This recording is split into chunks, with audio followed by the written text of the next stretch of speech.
দিনে শুরু হয়েছিল মোটামুটি আমার 9টা সাড়ে 9টার সময় সকালে। কারণ আমি আগের দিন রাতে 10টার মধ্যে শুয়ে পড়েছি। 10টার সময় শুয়েছিলাম ঠিকই, বাট ঘুম আসছিল না, 2-3 ঘন্টা লেগে গিয়েছিল। তো পরের দিন উঠেছি সকালে, মানে এক্সামের দিন। সকাল থেকে আমি তো কিছু পড়িনি, শুধুমাত্র জাস্ট রিল্যাক্স করছিলাম, বাড়িতে বাবা মার সাথে কিছু কথা বলছিলাম। তারপরে খেয়ে দিয়ে স্নান করে মোটামুটি 11টার দিকে আমি বেরিয়ে গেছি আমার এক্সাম সেন্টারের দিকে। আগের বার আমার এক্সাম সেন্টার অন্যবারের থেকে একটু দূরে পড়েছিল, মানে আমার ঘরের থেকে যেতে মোটামুটি 45 থেকে 50 মিনিট সময় লাগে। তো বাবার সাথে আমি চলে গেছিলাম। এবার ওখানে গিয়ে মোটামুটি 11:15 নাগাদ আমি পৌঁছে যাই। প্রচণ্ড টেনশন স্টার্ট হয়ে যায়, তার কারণ প্রচুর স্টুডেন্ট ওখানে ছিল, সবাই অনেক পড়াশোনা করেছে নিশ্চয়ই, গার্জিয়ানদের এক্সপ্রেশনস, যাই হোক সব মিলিয়ে একটা ভয়ানক ধরনের সিচুয়েশন ছিল এক্সাম হলের বাইরে। আমি বেশি কারোর দিকে না তাকিয়ে আমি মোটামুটি বাবার সাথে একটা কোনায় বসেছিলাম, মানে ছায়ার দিকে। অনেকে রুমে ঢুকে গিয়েছিল, তো এবার আমার বাবা বলছিল বারবার করে যে যা এবার তো ঢুকে যায়, অনেক দেরি হয়ে যাচ্ছে। তো আমি একটু পরে করতে করতে মোটামুটি 12:30 পৌনে 1টা নাগাদ রুমে ঢুকে যাই। সৌভাগ্যবশত আগের বারে আমার যেই স্কুলে আমার এক্সাম হয়েছিল, মানে এক্সাম সেন্টারটা যেখানে পড়েছিল, তো সেটা যথেষ্ট ভালো ছিল। মানে রোতে আমি সেকেন্ড রোতে বসেছিলাম, ঠিক আছে। এবার আমার সামনে যে ছিল, মানে সেই বেঞ্চটি ফাঁকা ছিল, মানে ওখানে কেউ আসেনি। তো স্বাভাবিকভাবে কোনো ইনভিজিলেটরের সামনের একদম ফ্রন্টে আমি। এবার আমি কি করেছি, আমি তো চুপচাপ বসে আছি, মোটামুটি দেখছি 1টা বাজে, 1:15 বাজে। তখন আমি একবার বাথরুম থেকে এসে তারপরে এসে মাথা নিচু করে বসে আছি। তাও একবার চেক করে নিয়েছিলাম যে বেঞ্চ সব ঠিকঠাক আছে কিনা। আর আমার একটা জিনিস কি, আমি ভেবেই রেখেছিলাম আগের থেকে যে আমি এক্সাম হলে যেই থাকুক না কেন, যেরকমই সিচুয়েশন পাই না কেন, আমি কারোর দিকে তাকাবো। জাস্ট রুমে ঢুকেছি অ্যান্ড হেড ডাউন করে বসে আছি। পরে যখন আবার 1:30টার দিকে ওখানকার যে গার্ড ছিলেন তিনি যখন বললেন যে যাদের ওয়াশরুম যাওয়ার তারা একবার গিয়ে আসতে পারো, তো আমি আরেকবার গিয়ে এসেছি। মানে কিছুটা ফ্রেশ হয়ে নিয়েছি, মানে হাতে মুখে ভালো করে জল দিয়ে নিয়েছি, যাতে বেশি করে মাথায় জল দিয়ে নিয়েছি। কারণ মনে হয়েছিল যে যদি ঠান্ডা লেগেও যায় কোনো ব্যাপার না, আজকের দিনটা ভালো হওয়া দিয়ে দরকার।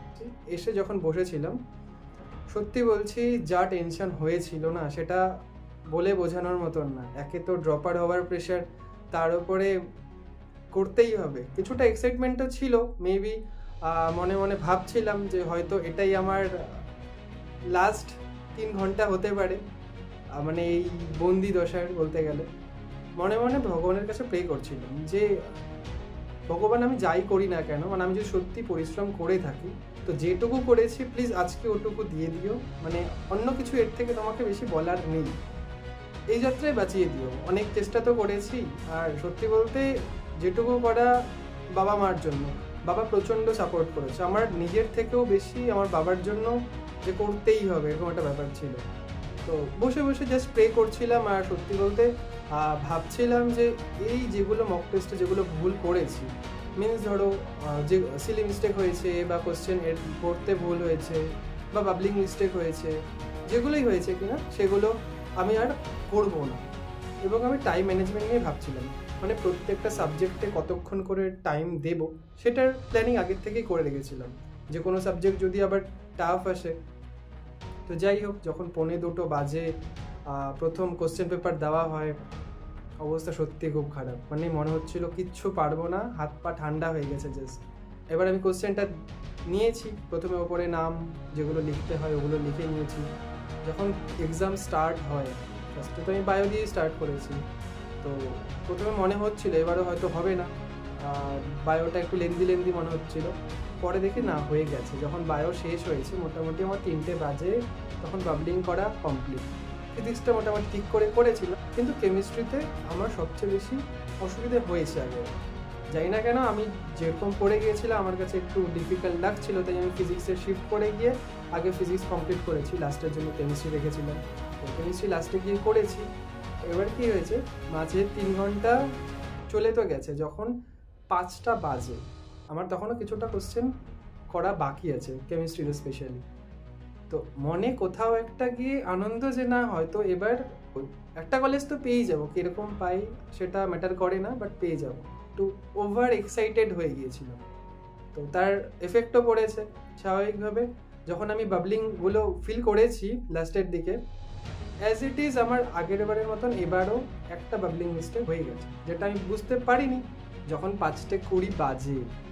আমাকে যখন ইনভিজিলেটর বলেছে খাতা নেওয়ার পরে যে এবার তোমরা আসতে পারো, সত্যি বলছি যেই ছেলেটা সবার লাস্টে বলতে গেলে ক্লাসে ঢুকেছিল, সে সবার ফার্স্টে ছুটে বেরিয়ে গেছে রুম থেকে। কাউকে বলতে গেলে দেখেইনি যে কে আছে না আছে। আমার 3rd ফ্লোরে আমার এক্সামের সিট পড়েছিল, সেখান থেকে আমি এতটাই জোরে দৌড়েছি যে যাদের গ্রাউন্ড ফ্লোরে সিট ছিল তারাও রুম থেকে বেরোতেই পারেনি। আমি তো বেরিয়ে গেছি।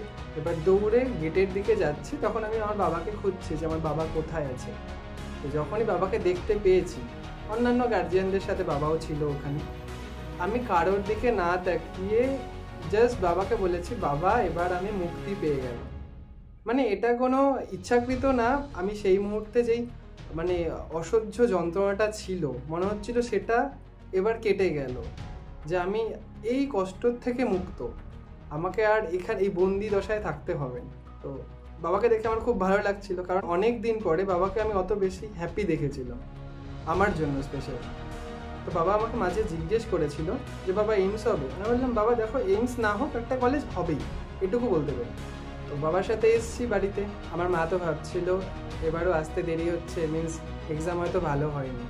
তবে আসলে রাস্তায় জ্যাম ছিল প্রচণ্ড, জন্য বাড়িতে যেতে অনেকটা দেরি হয়ে গিয়েছিলো। তো পরে মাকে বাড়িতে গিয়ে বলেছি যে মা এক্সামটা মোটামুটি ঠিকঠাকই হয়েছে। পরে রাতে যখন অ্যালেন থেকে অ্যান্সার কি রিলিজ করেছে, আমার মেলানোর মতন ক্ষমতা ছিল না। আমি বাবাকে বলেছি বাবা তুমি মিলিয়ে দাও। তো বাবা এক এক করে অ্যালেন থেকে অ্যান্সার কি দেখে দেখে আমার কোশ্চেনের সাথে মেলাচ্ছিল। যত কোশ্চেন এগোচ্ছে আমার হার্টবিট তত বাড়ছে। পরে লাস্টে গিয়ে দেখা গেল মোটামুটি যেই মার্কস হয়েছে ঠিকঠাক মার্কস উঠে গেছে।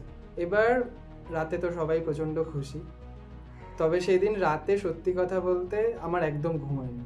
বাবাকে একটা বলছিলাম, বাবা দেখো সময়টা তো চলে গেল, এখন থেকে তো আর কেউ কিছু বলবে না, আজকে থেকে আমি সত্যিই মুক্ত, সেই পুরনো যন্ত্রণায় আর থাকতে হবে। এটা ছিল আমার স্টোরি। তো নেক্সট স্টোরিটা যেন তোমাদের হয়।